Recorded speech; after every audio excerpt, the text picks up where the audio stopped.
hembra de armas tomar. Acacio, esta noche te tiene que salir muy bien, porque últimamente la historia anda bien contigo. Y pues no se vale. Tú no eres un vato de perder, ¿que no? Listo, patrón. La doña está esperándolo. Arregladita, bien perfumada, como usted me lo ordenó. Se resiste un poco, pero me ayudaron los hombres. Gracias, India.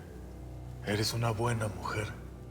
Me recuerdas a mi propia jefecita, que en paz descanse. Gracias, patrón. Usted sabe que yo lo respeto y le tengo buena ley. Eres la única hembra en el mundo en la que confío. La única.